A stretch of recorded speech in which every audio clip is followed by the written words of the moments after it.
এখন আমি তৈরি করে নেব ঝুরি আলু ভাজা। তার জন্য কিন্তু একটা পাত্রে বড় বড় সাইজের 3টে আলু নিয়েছি, আর খোসা সমেত কিন্তু আলুটা আমি এখানে গ্রেট করে নেব এই মেশিনের দ্বারায়। আর আলুটা কিন্তু যখন গ্রেট করব এরকম এরকম করে ঘষবো না, ঠিক এরকম করে শুধু নামাবো, এই যে এরকম করে। যেহেতু আমি এক হাতে ক্যামেরা করছি দেখাতে পাচ্ছি না, তো এখন আমি আলুটা প্রথম গ্রেট করে নিচ্ছি। আলুগুলো কিন্তু সুন্দরভাবে এই যে লম্বা লম্বা করে গ্রেট করে নিয়েছি, আর খুব ভালোভাবে ধুয়ে পরিষ্কার করে নিয়েছি কলের জল দিয়ে। এখন কনকনে ঠান্ডা জল ফ্রিজে, সেই জলটা এখানে ব্যবহার করতে হবে। ভিজিয়ে রাখবো প্রায় 5 থেকে 7 মিনিট মতো। আপনারা এখানে বরফও দিয়ে ভিজিয়ে রাখতে পারেন, মানে কলের জল দেওয়ার পর তার মধ্যে একটু বরফ দিয়ে ভিজালে কিন্তু তাতেও হবে। 7 মিনিট মতো আমি ভিজিয়ে রাখার পর এটা চিপে, জলটা চিপে আমি জলটা ঝরিয়ে শুকিয়ে নেব ভালোভাবে আলুটা।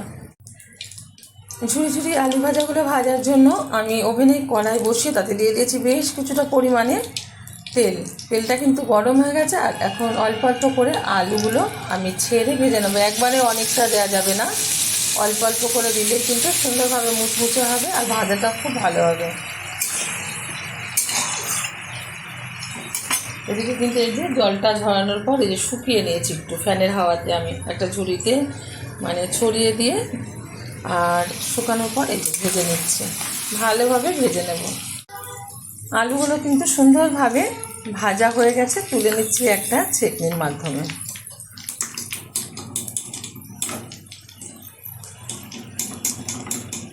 ঢেলে দিচ্ছি একটা পাত্রে, সেমভাবে ভেজে নেব যেগুলো ভাজতে বাকি আছে।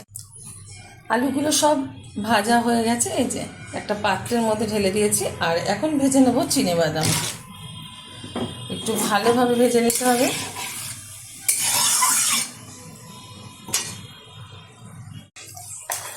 চিনেবাদামগুলো কিন্তু খুব ভালোভাবে ভাজা হয়ে গেছে। আগে ওভেনটা বন্ধ করে দিচ্ছি, আর এখন বাদামগুলো আমি তুলে নিচ্ছি একটা ঝাঁঝরির সাহায্যে। এইবার ঢেলে দিচ্ছি ভাজা আলুর উপরে।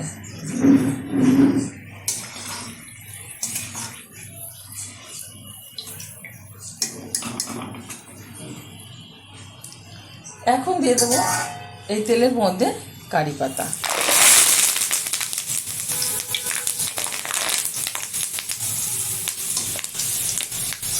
এরকমভাবে কারি পাতা দিলে কিন্তু এর যে সবুজ কালার এটা থেকে যায়। ঠান্ডা মানে খুব বেশি গরম তেলে দিলে কিন্তু কালারটা থাকে না। এরকম ওভেনটা বন্ধ করে দেওয়ার পর ভেজে নিলে কালারটা থাকে। এবার তুলে নেব, তুলে নিয়ে এবার আমি তেলটা ঝরিয়ে নেব। বাদাম কারি পাতা একসাথে কিন্তু আলুর ভাজার মধ্যে আমি ঢেলে দিয়েছি। এখন একটু মিশিয়ে নেব। কালারটা কত সুন্দর আছে, কারি পাতা দেখতে পাচ্ছেন। এরকমভাবে তেলটা ঠান্ডা করার পর আপনারা ভেজে নেবেন, তাহলে কিন্তু কালারটা পুরো ঠিকঠাক থাকবে। এখন এর মধ্যে দিয়েছি এই যে আমচুর পাউডার। আপনারা এখানে চাট মশলা ব্যবহার করতে পারেন, কিন্তু আমি আমচুর পাউডার ব্যবহার করছি।